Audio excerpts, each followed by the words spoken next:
Good evening. Good evening. Thank you so much for joining Common Ground USA this evening as we have our National Day of Dialogue webinar, where we're going to talk about echo chambers and how to have difficult conversations with people with whom you may disagree. We are thrilled to have our panelists today, but first, when we set this date, we did not know it was going to be the National Day of Mourning for our 39th president, President Jimmy Carter. And I just wanted to say that we acknowledge that today. And in our work, as you'll learn more about, he was a selfless leader and servant worldwide.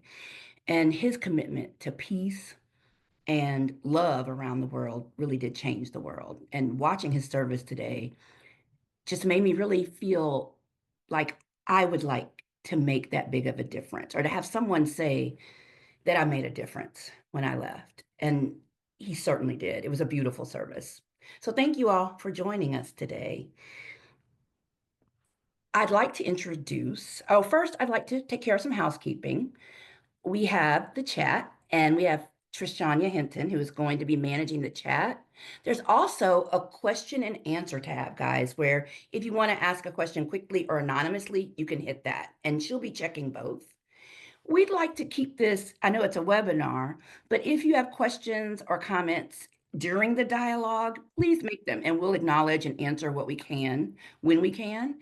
At the end, we'll definitely give you some follow-up contact information as well, if you want to talk further with either of the panelists. And speaking of our panelists, I'd like to introduce them to you and let them tell you a little bit about themselves and why they came to this work.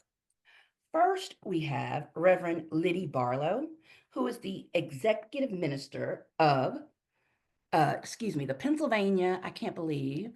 The Christian Associates of Southwest Pennsylvania.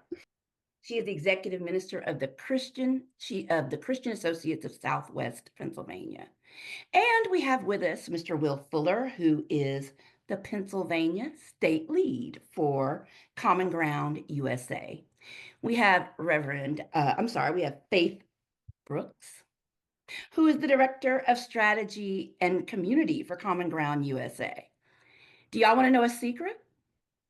Faith is my boss, so this is going to be a very interesting dialogue. I'll make sure to highlight her in the best light. We are thrilled to be able to have this conversation with you at this time where people really are discovering the results of echo chambers and coming to figure out that we really do need to break out of them. And that's what this conversation is about. Why do we need to have conversations across differences? How do you do it? And who should be doing it? And who should we be engaging with? With that, I would like to start with Faith. I told you I'll be showing my boss some deference, right? With who you are and what brought you to this work. Hi, everyone. I'm really excited to be with you all tonight. Just to tell you a little bit about myself, I was born in Chicago, and we left when I was about 6 years old and moved to Texas. And my family is quite large. Most of them still live in the Chicago area. And growing up in Texas, it was a good time. We lived in Dallas for a while and then Houston. Absolutely loved living there in Texas. My brother and I were homeschooled, and so we oftentimes found ourselves as the one of a few African-American kids in a lot of different settings. So I learned how to have a lot of different conversations with people who were different than me and had different backgrounds than I did. And my parents really prioritized placing us in diverse environments. So I think those are some ways that I was able to build those muscles, but also just my passion for work and working within the community, I think really stems from my grandparents who spent a lot of time doing community organizing, especially during the civil rights movement. So I think of myself and the work that I get to do in this bridging space and the work of working across differences with people as carrying on the legacy of my grandparents that I'm really proud of. So it's a little bit about me, and I'm really excited to dig in more. Thank you. Reverend Barlow. Super. Well, hi everybody. Crystal, thank you so much. Faith, congratulations on your recent ordination. And we're welcome everybody from Pittsburgh. Pittsburgh's the city of bridges. We have over 400 bridges connecting our 90 diverse neighborhoods here in the city of Pittsburgh. And so bridging physically, but also metaphorically, is a big part of life here in the Still City. Um, Faith, it's really interesting to hear your background because in some ways mine couldn't have been more different. I grew up in a small town in New Hampshire where unlike you, I did not live in a context of racial diversity. My high school graduating class consisted of 309 white people and 3 Asian students. And so it really wasn't until I went to college that I was in an environment where racial diversity was part of the mix. I did grow up with a lot of socioeconomic diversity in my town, as well as learning about religious difference. We had a small Jewish community in my hometown, as well as people from both Protestant, Catholic, and Orthodox backgrounds, and as well as people of no faith. So when I got to college, though, I was really struck by some of the divisions between the Christian community on campus. Mhm. I grew up sort of mainline progressive Protestant. My campus was fortunate to have a kind of mainline progressive campus ministry, but then there were the Catholic students, and then there were the evangelical students, and then there was the historically Black Christian population on campus. And even though we were all Christians, we didn't really connect with each other effectively. And I think that planted some seeds in my mind about how we could change that. Because that seemed to me contrary to the message that I was reading in the Bible about how the Christian community should be. And yeah, so interested in doing something about that.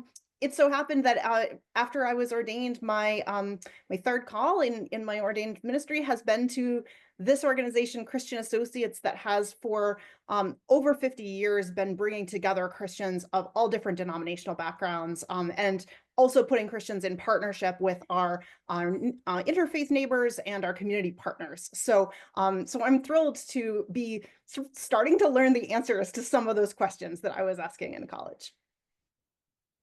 Amazing. And what school did you go to, Reverend Barlow? Did you say? Sure, I was at Mount Holyoke College in Western Massachusetts. Wow. Okay. And Will, tell us a little bit about you and what makes you commit to this work. And if you do it, tell a little bit about the program that Reverend Barlow participates in with you, just a little bit about that. Yeah, sure. Yeah, really excited to be here tonight. Glad to be doing this with all of you, and really grateful to be working with Reverend Liddy day in and day out on our project in PA. Just by way of introduction for me, I grew up in Kentucky, spent some time teaching in Tennessee, went to seminary in Chicago, and then eventually ended up in Pennsylvania about a decade ago. Spent the last 7 years doing work mostly around education with clergy, interfaith clergy in southeastern PA. I would say for me, kind of ending up in this work, the best way I can describe it is just a series of disruptions in my life that I was willing to allow and make room for. Mhm. Didn't necessarily seek them out. Some of them I did, some of them sought me out, but whether it was experiences in Brazil across socioeconomic and racial lines, or in my program at seminary, or in the work that I did prior to coming to Search for Common Ground. I think being open to be disrupted from my norm, I got to be around a lot of different groups of people. I would also credit my dad, Mark Fuller, who was a public school teacher for like 30 years, for really instilling in me a posture of curiosity around everybody that came across my path. I saw him do that, watched him do that day in and day out all my life. And so I think that kind of combined, just, I feel like so much of this is just a thread you just keep pulling on, and then you end up in a place you never thought you'd be, which is beautiful. But kind of how I ended up, doing the bridge building and problem solving, peace building work. Yeah, briefly about our project. So the Resilient States Project in Pennsylvania, Lydia and I, along with a bunch of other civic sector leaders, we really work, one, to build trust across lines of difference, which some of which we'll talk about tonight. And that looks like different sectors of society that people look to, whether in crisis or not, and trust. So, education, veterans, faith leaders, business leaders, other leaders. So we bring them together for dialogue and shared work. And the aim is to reduce and hopefully prevent political violence in our state. But that really is a springboard to solving our biggest problems together. So if we don't solve those problems with diverse groups of people, the change isn't durable. So that's really a little bit about what we do. It's really fun to get to do that day in and out with cool people like her. But yeah. Great. I'm listening to all three of you, and what's interesting is that no one had this on their vision board in the ninth grade as a career, though. But the work is so important, and I like the rest of you did it several different things, and it ended up in this space. And like you said, it's a beautiful series of other things going differently that brought us here, but it's definitely a calling, I do believe. And so thank you all for your passion and your commitment. So let's talk about these echo chambers. I want to start off, of course, by asking, why can we not just stay around the people that look like us, think like us, agree with us, shop like us? It's such a comfortable existence, right? Um, and I think I'm going to ask um, Faith to answer this, only because, well, yeah. So Faith, why are echo chambers, why do they need to be disrupted? These echo chambers, what kind of negativity do they produce, even though it feels very comfortable to us? Yeah, I mean, of course, it's really comfortable to be around people that look like you, that you have a shared, whether that's culture or understanding about things. You don't have to explain yourself, etc. Like those comforts are quite normal, and it's okay that we tend to gravitate towards those comforts. But I think they're important to be disrupted because you don't really get the full picture. Of the people and of the community if you're not opening up your mind to being around people who have differences. So, for example, there are some friends of mine, and I've learned so much from them about Korean culture and Korean food. And I love it now. They made dinner and dishes and taught me things that I just never knew before. And by being around them and them sharing their culture and their experiences with me, it really opened me up to a whole new world.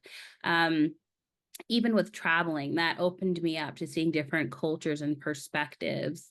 Because my journey, my way, the people I'm around, we might not have those experiences. We might not have those um, perspectives. But when I get to sit around with people and listen and learn from them, it expands my own worldview. It makes me understand why, for my friends who are immigrants, why certain laws, how they affect them, what that means to them, what that means to their families. Even if that's not the experience that I have personally, I learn from them when I open up my eyes and my ears to listen. And so I think it's more about being open to accept that there could be a different perspective than the one that you might have. And you won't know until you put yourself in that position to begin having those experiences. Absolutely. Will, do you know of a time when really you noticed that you might have been in an echo chamber and intentionally sought out some diversity? And any of the three of you that have that experience, I'd like to hear more about it. Unmute though.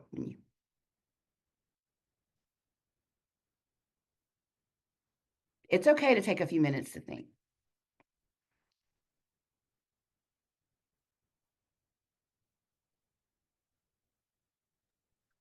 Yeah, I'll jump in. Just a specific example, I had a dear friend in seminary, was going through the NDIV program with me. She was female of color. And one day we were at lunch and I just asked her, Leslie, like, what's your experience like in this program? I was totally unprepared for the answer that I was about to get. We spent a lot of time talking about like what was the experience like going through that program as a woman, as a person of color, how that was different from me as, Southern white guy, just kind of rolling along. Like, it made me realize how the unasked question of the people around me really, that prevents me from understanding the world in a completely different way. And it actually, we were and still are great friends, but it produced more questions than answers, which I think is really what we want coming out of good dialogue. I don't think good dialogue necessarily is going to end with us being super clear on a lot of things as much as it's curious about the things that we're not clear on, which I think only drives us more toward each other and away from the chamber, right? And that was a moment for me, specifically where I was just so glad for the opportunity, you know. Mm. So I think that's what came to mind. Yeah. And you're exercising that curiosity that you said just innate, that you want to ask questions. And we'll talk about that because there's a respectful way to do it, right? When you're trying to learn about differences. Reverend Barlow. Yeah, I mean, Will, I'm really struck by the courage that your friend exhibited in sharing honestly in response to your questions. And I think that speaks so much to the importance of establishing these trusting relationships that can hold those conversations and those questions, and that can really like help us explore in those tender places where we might not be on the same page. So I mean, I certainly have experienced you as a person who is really good at establishing relationships, right? And helping people to feel comfortable and being sort of appropriately vulnerable yourself. And I really appreciate the ways that you've modeled that for me, and so have so many other people in kind of demonstrating. We learn to do this from watching other people, from trying and failing and getting it wrong and trying again. Like it's an iterative process, and it's something that we're always learning and growing in. Um, I was thinking, Crystal, in response to your question about sort of a time when you realized your echo chamber, shortly before the pandemic, I had the opportunity to travel to New York City with a colleague of mine to speak at an event. And we were talking about interfaith work in Pittsburgh, especially after the shooting at Tree of Life. So I'm a Christian pastor. He's a Jewish rabbi. We went to the airport together.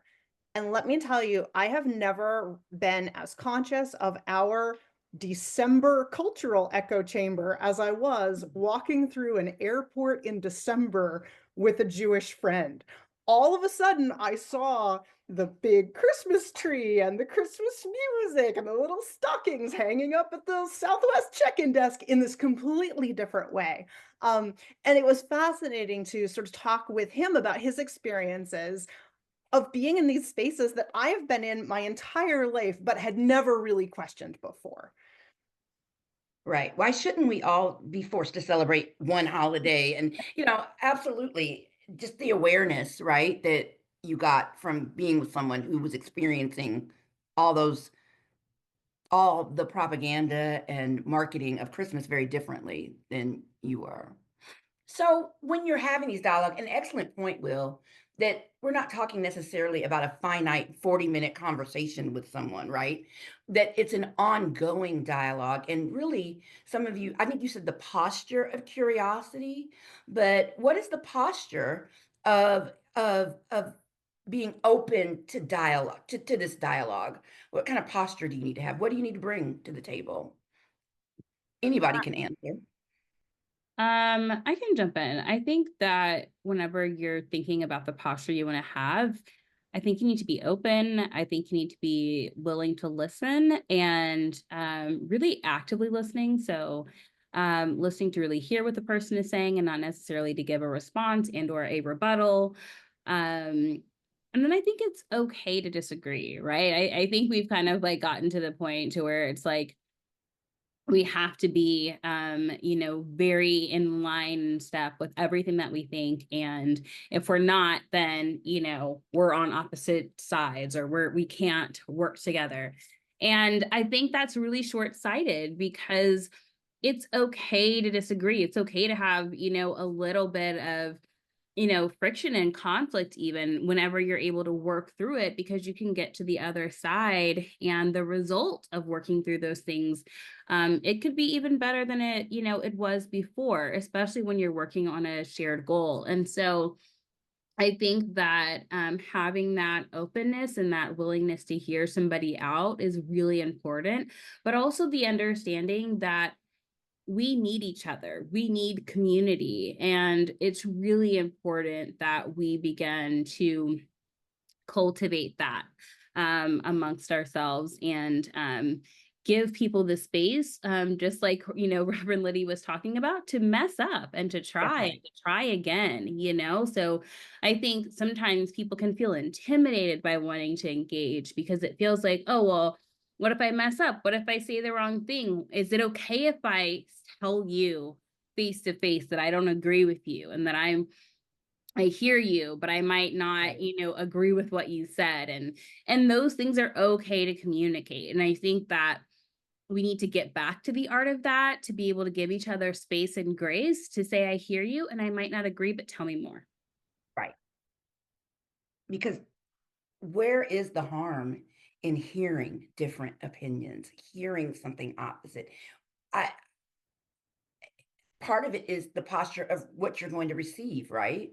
That you have to be open to receiving their thoughts as well as communicating yours. And I like, Faith, where you said that you don't have to get to a common set. We No one has to change anyone's mind, but it always feels good to me to know that I was heard and respected, even if we may not agree at the end, but that you received what I had to say and that I received what you had to say as well. um and if we need to talk more, come back and talk again till you get there. So I think what we're saying is sometimes, guys, this can be really messy, but as Faith said, the shared understanding that you can get to with conflict, coming through conflict, really can be really beautiful. Do you all have any examples? I know Common Ground USA has macro examples of times we've done this. Do you all have any examples in your organizations, like where you've seen people come to a better ground after conflict? And what I'm trying to get to is, I want you to tell the story at least about Rwanda, Faith. It always moves me about the work that was done there post the genocide there. Do you mind sharing? It's a very macro example, but a good one. Yeah, so I've gone to Rwanda a few times, and in Rwanda, there's a place called Reconciliation Village. And it's a place where they have people who were affected by the genocide, and then also people who participated in the genocide, and they come together and they live in community with one another. And I remember going and being really moved by being meeting some of the people in the village, and they were talking about the person that they like elected to lead their community. Think of like a mayor of sort, right? But essentially they all chose this person as a leader. And the person they chose was one of the people that had killed some of their family members. He had participated in the genocide. And when we were asking them, like, why did you all do this or select him to be the leader of the community, they talked about how they really trusted him and had worked to forgive him for his actions. And I was moved by the fact that this community decided to come together and find a way forward, but also the way the whole country has made changes in order to be united. And so, their IDs are all Rwandan. They're not identified by their tribes anymore. They also have special days where they just take off and work and do things within the community all together to once again foster unity and oneness. They have, a really beautiful memorial in Kigali, honoring those who lost their lives in the genocide, and also talking about the history of what happened. And it's a big part of what they do within their schools as well. And the goal is to make sure that everyone is so aware of their history that they don't make the same mistake and go back and repeat it again. And so they teach it to their children, and they remember, and they, have places where the atrocities have happened, and there's one church where people were murdered in mass, and they have kept some of the bloody clothes and machetes and shoes and things from people. And it's hard to go there and look at those things, but it's remembering, it's understanding that this was something really harmful. This is something that divided us, and we don't want to go back to that. And so you work through your differences, because the shared end goal is peace in the community, and that's what people want. So yeah, that's a little bit about that. I can just imagine you talk about the most difficult of conversations would be around trauma and forgiveness, and really communicating that if that can happen, what could happen in our own homes, in our communities, in our neighborhoods, should we again get out of our comfort zone, address some really difficult things, but can commit to the work. Because one thing I remember you had said, Faith, this wasn't overnight by a long shot, and it wasn't a clean cut process. We'll have round tables for 3 months, and then we'll exchange dinners for two, and then everybody will be fine. I imagine they didn't know how it was going to go, and to be, but we're willing to try it, because when you are at your worst and have nothing else, you have to reach out to the people you need around you. And so they needed each other. That's just amazing to me. And when I think about our country, what reconciliation could look like in those ways as well. Um, so when it gets really hard, when the dialogue or the topic is hard, how do we navigate that, either out or to a better place in the conversation? If I'm sitting here thinking about, I want to just ask questions, Will, to someone I'm not familiar with their culture, or I'm going to broach a conversation and it doesn't go that well. The person bristles, or how do you handle it? Yeah, that's a great question. I think, one of the things that's coming up for me, I think when we talk about polarization in our work, we talk a lot about how what drives people further apart is not necessarily what I think of you, but what I think you think of me, right? That affective polarization. The unasked question, again, when we don't test assumptions and make them explicit, then what we assume drives us further apart. So even in the midst of individual conversations, for me, there's like things that I try to practice outside of the conversation so that I'm ready to do them when that moment hits, right? Like we don't learn well in crisis. So when that person's heated or when you're heated, for me, outside of that, some things that help me is one, to resist flattening.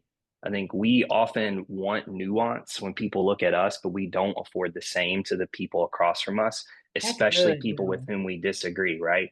And we're not 2D people. People are complex. People hold way different viewpoints on a bunch of different things. We know that statistics back that up. And so like that, resist that urge to flatten the person across from you.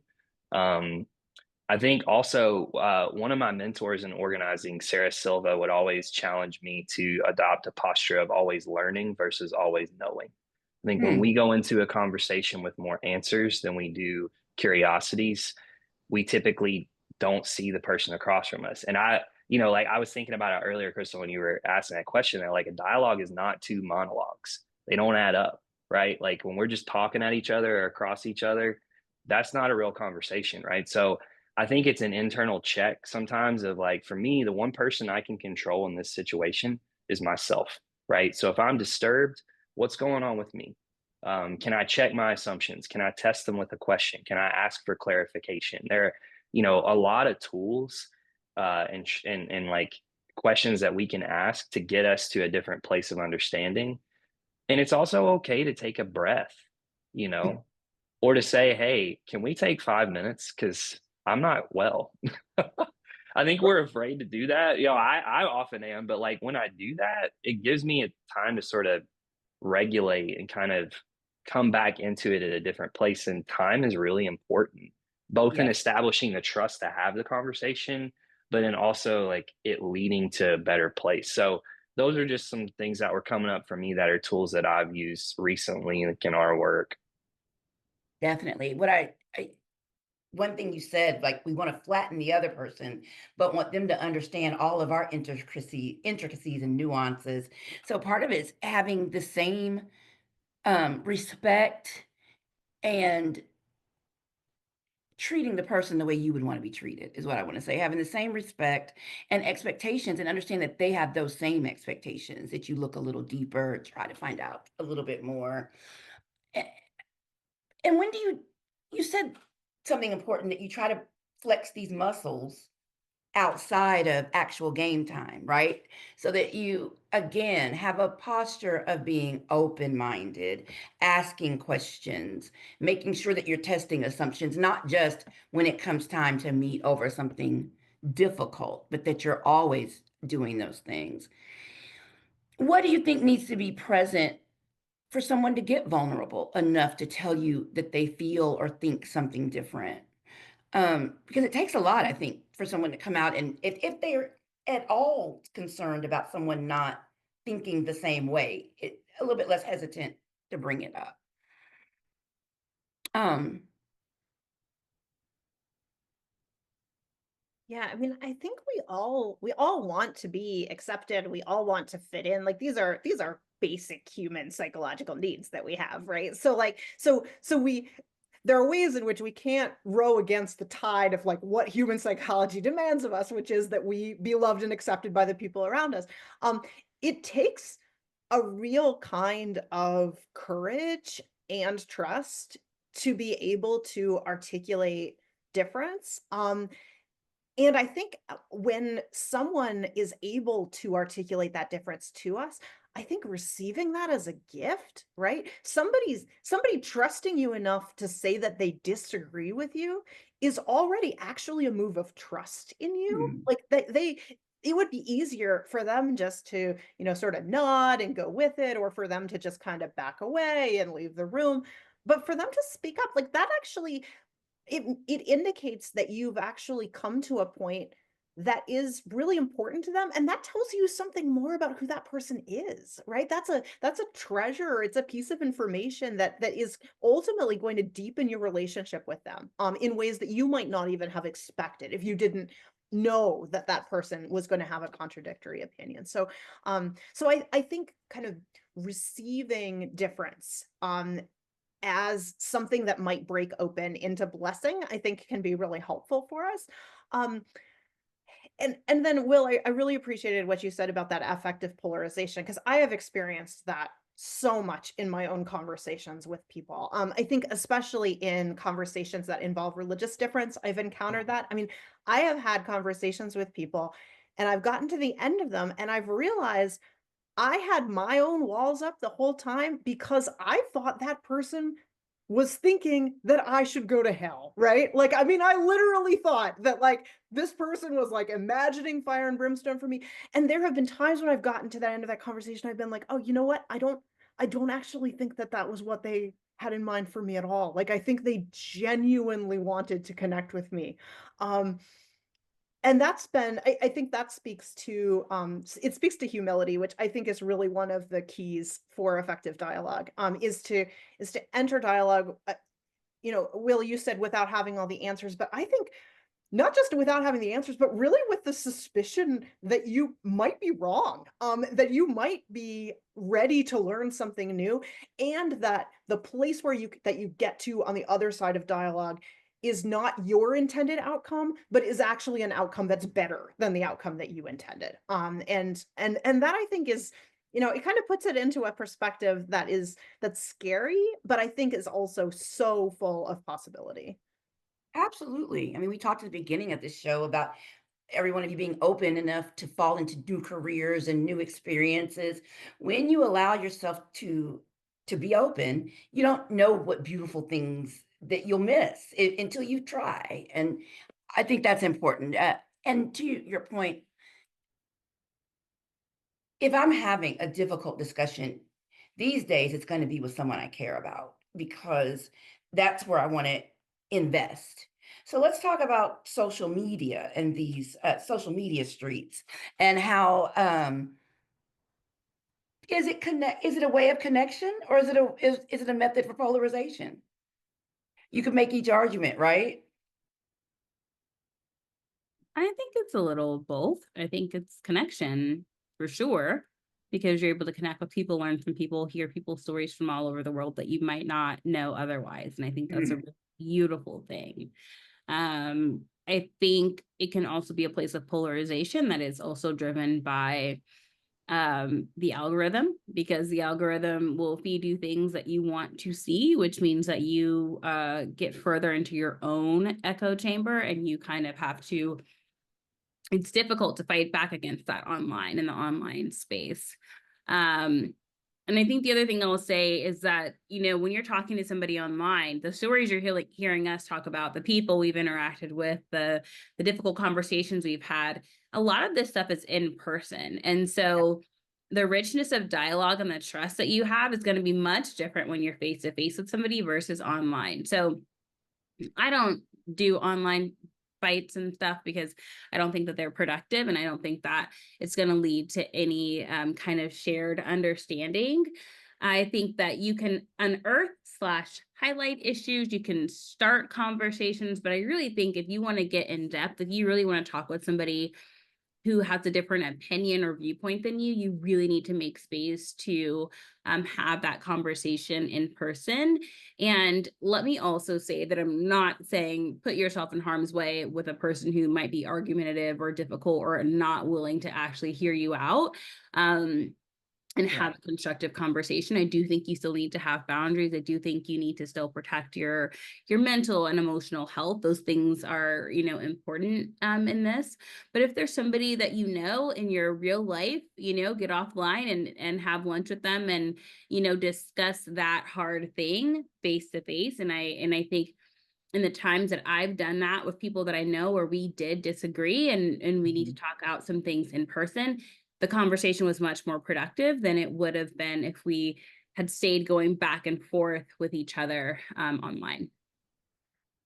So you heard that, y'all. No one is suggesting that you invite like Mr. Bob 504, who you've been arguing with in your comments, to meet you at the Waffle House to talk further. Like that's probably not gonna work because you don't know Mr. Bob 504.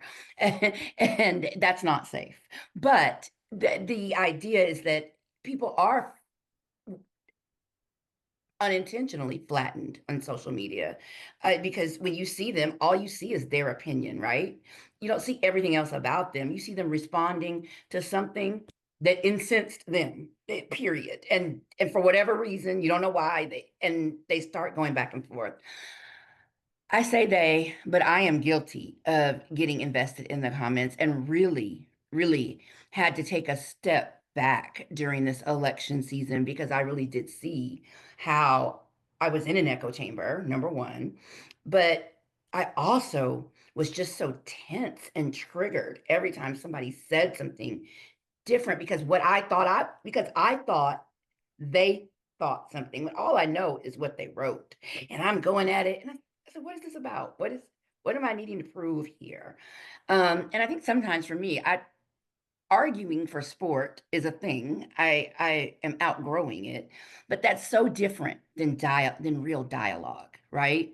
Like you said, Will, it's not two soliloquies and they just happen to hear each one. It's got to be some interaction.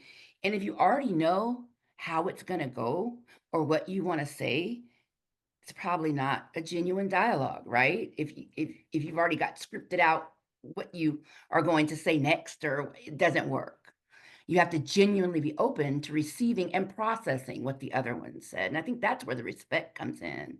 When I'm talking and I see someone, the light in their eyes because they're trying to understand, they may not agree. That's just a sign of respect because I've also talked with people, and when I get to talking, they're like, you know, here she goes with this race stuff again. Or I pretty much figure out that's not a place I want to invest a lot of time in changing their mind. They already don't think, they already are in a place. But I don't know. Um, have you all ever had a time where you thought it wasn't going to go well, maybe, and it went better than you thought? And that might help some of the people on in our forum today who are thinking about maybe some conversations or dialogue they want to start. Um, sure, anyone. Yeah, I can jump in there. So, as part of our work, we meet with different, groups of people, different sectors of society. And we had a meeting in particular with some veteran leaders in our state. And there were two Mm. leaders who were on very different sides of the spectrum in terms of trust in elections and the election process. And that just came out right in the middle of a group of like 15 people, right? And they're talking back and forth around it. And in this work, there's always moments where, like, when you do this and you're actually having difficult conversations, you're like, what's about to happen?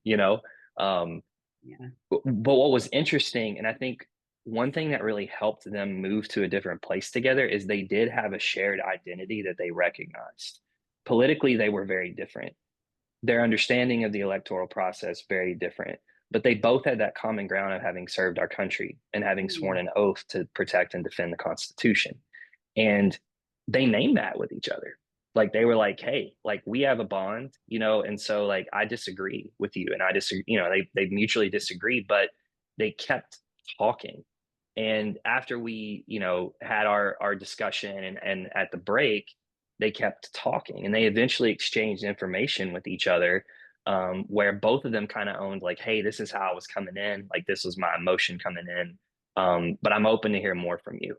And I think for both of them, it's a testament, again, kind of to the point of humility.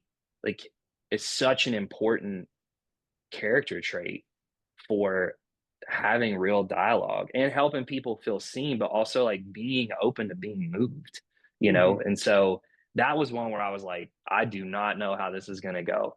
Um, but it ended up getting to a much different place, because I think of that willingness for them to continue leaning in, which, again, there's choices to be made in situations like that. Maybe there's another scenario where they just needed to take a step back and revisit it later. But that was what they decided in the moment, and it ended up getting to a much different place than I anticipated. It's wonderful. It's wonderful. Any other examples? I mean, I'm thinking of an experience I had last summer where I had a colleague in town who had made some public statements around the war in Gaza that that other partners of ours had found problematic. And so I'd set up a time to sit down and talk with him one on one. And I was scared, like I wasn't sure. Like I wanted this person to still respect me and to still, want to be part of other things on other topics that my organization does. And I wanted to I wanted to be my best self in that conversation, but I was worried about not having all of my talking points in order so that I could, make all of the counter arguments that I should have. And what I found in that conversation, which he entered with an enormous amount of grace. I think he knew coming into it sort of what the criticisms were that I was going to level, and I think he entered that with this state of calm and collegiality, um, and was also able to tell me some stories about his own experience and how he got to the opinions that he'd articulated that helped me understand so much more completely where he was coming from. And I still disagreed with him at the end of the day. I still, I still find some of the statements he made problematic. I still think that there's, ways in which I'm not sure that our perspectives can be readily reconciled. But I did come out with a lot more understanding, and we left that conversation um, with a great deal of respect for each other. And so I think that, like, it felt like a first conversation and not like the end of a conversation. And I'm interested in how that relationship will continue to transpire, as as circumstances continue to change, and as we continue to like deepen that understanding of each other's perspectives. Yeah. Both of those examples remind me of the All We Share campaign that Common Ground USA is doing, right? Well, you mentioned that the two people that were polar opposites on one topic also had the assumption of goodwill between the two because of a shared bond. And I think the same thing with Reverend Barlow, right? That you all have other great things going on in your organization. This is one mashup, but no one was willing to throw out the relationship behind one topic. And there's probably much more that those people share in common besides that one topic. We do have a question that has come through that I actually wanted to ask Reverend Liddy if you had some thoughts on, which talks about how do you handle religious diversity in your own family when some refuse to respect your different faith and won't have a civil conversation? We belong to interfaith groups and accept all. So I think it would be great if you have any thoughts about that. Yeah, I mean, I think that can be really hard because I think, you know, when we're thinking about religious difference, we're thinking about differences about the most important things in life, right? I mean, we're religious differences are ultimately differences about like what is the ultimate nature of reality, right? What does it mean to be a human being? What can one do to be saved, right? I mean, these are not small questions and they're not really agree to disagree questions for a lot of people. So I can understand why religious questions can cause this kind of rift even within families. And it's true, like we know that this happens really unfortunately frequently for people who have grown up together, have so much shared experience, and yet can be divided on these questions of religion. You know, I think I don't know that there's an easy answer. I think it can be helpful to acknowledge what is beautiful and true about the faith of your family members. I think to be able to say, you know, how much you admire a practice of prayer or how seriously you take the scriptures or how much you've sort of lived out your faith in service to your neighbor, right? I think there's even for those whose faith you might disagree completely, there still might be aspects of that faith that are laudable that you can kind of extend that olive branch by naming those characteristics. Um, and then I think there's also times when it's okay to draw that boundary, and to say, um, you know, I'm not sure that we can have a good conversation about this right now. Like, I love you, I respect you, I want to be able to spend time with you. Would it be possible for us to talk about how the Steelers are doing this season instead? And I think that's okay. I don't think that that's an example of, you know, cowardice or, you know, I think there are times when the moment for the dialogue is not yet right. I Definitely. yeah. Definitely. When you're dealing with family dynamics, especially, right? That you aren't going to, or you don't want to lose your whole family relationship behind one issue, or at least you hope you don't, right? And so I think there are some topics when it's been discussed once and you realize you're at an impasse to keep bringing it up again and again at family dinners. And that is actually not productive, in my opinion, to have the same discussion with someone you care about. If you know that you all are on very different sides of the issue, that might not be one you can solve. And I think religion often falls in that, people, in that the willingness to be moved may not be there in those conversations, right? And that's what we said the conditions have to be is you have to be willing to maybe be wrong and have your opinion changed, or at least accept more about theirs. And if you're not able to do that, then again, is it a dialogue? So we talked about why we need we need conversations around difficult uh, topics, and we need to hear from people who don't think like us, and in fact may disagree with us on things. We definitely talked a little about how to do that, and now we talk about who should do that. And the who is all of us, even you. If you are just thinking about, hey, I want to enter into this realm and get a little curious, or I want to, I've been holding back with a group of friends that sharing something that I disagree with them about. And I really want to have this discussion. How am I? How do I do it as a first timer? Uh, how do I do it? And not and. How do I start? Yeah, I can. Oh, Will, you go. No, you go. Go, please. Fine.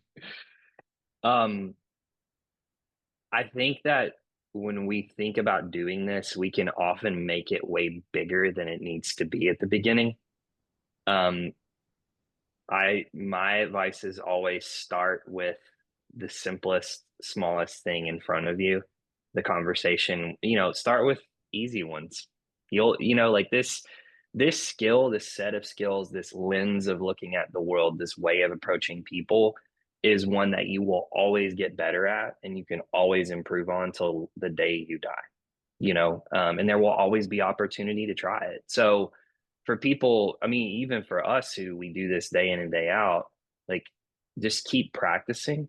Don't be afraid to fail. I mean, at the end of the day, if you have a difficult conversation with someone who disagrees from you and you feel like it's a failure, it's better than not, you know? And so just trying. And I think for me, what has helped is having a network of people who are also doing it to come back to and to debrief and to process. I find that in our staff, I find that in our network. When you're with a group of people who together you've said, yeah, like I'm committed to this as a way of life, it's a lot easier than when it doesn't go well to come back and find the courage to try again, you know? Um, and I would, yeah, just say, as I said earlier, really trying to practice those principles in non-risky dialogue. Like these are having difficult conversations is the same set of skills as having just conversations with people with whom you agree, right?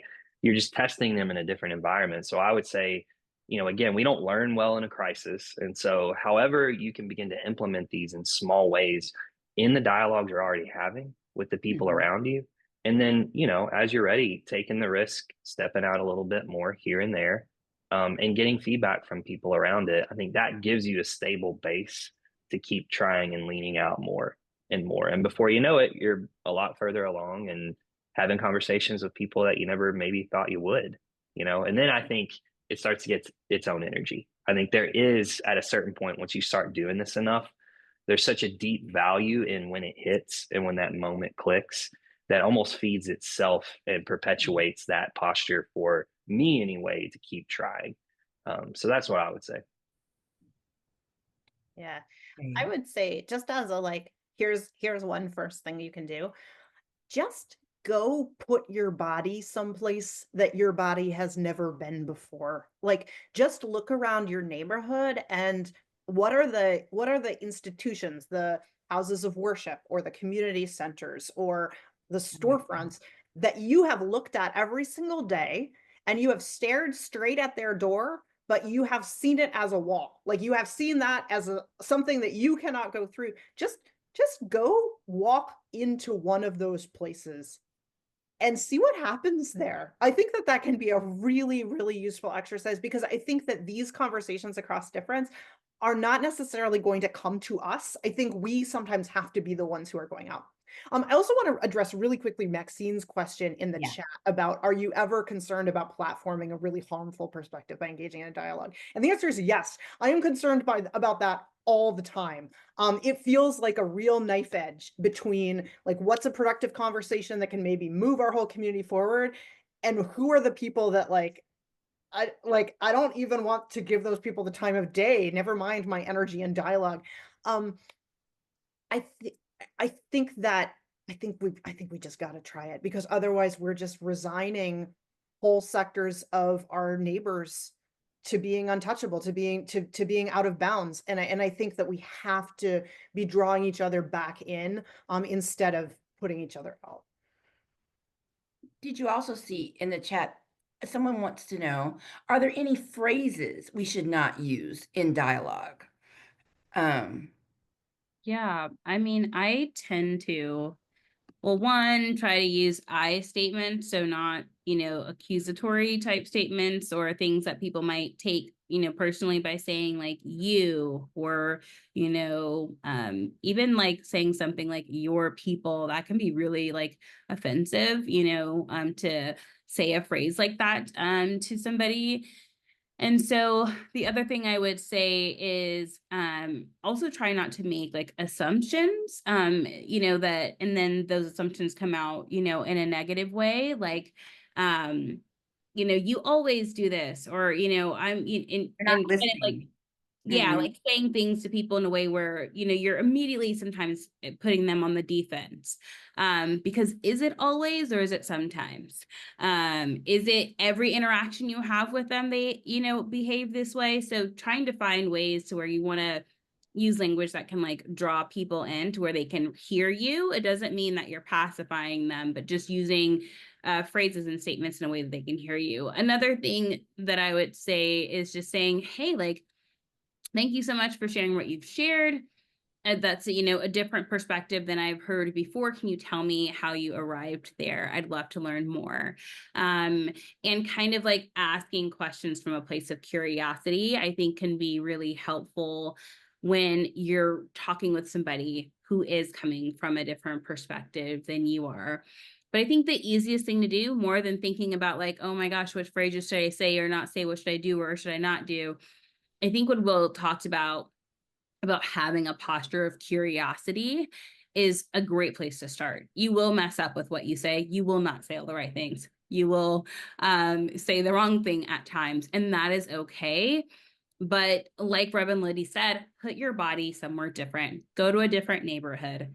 Try a different church or a different community center, or going to a movie theater you might not necessarily go to on a different side of town, or a festival maybe you've never been to, or a cultural event, right, that you've heard about in your community. There's a lot of different ways to engage, so those are little things that I would say could be done. We are almost close to the end. Well, we're very close to the end of our time together. I hope you've gotten some good nuggets. I know that I did.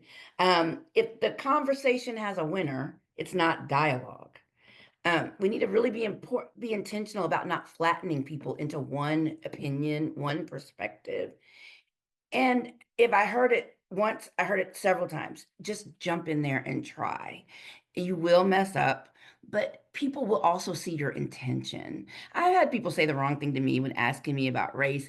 They didn't know it was the wrong thing. So you have to give space for someone being courageous enough to come in, and they will do the same for you should you not do it as well.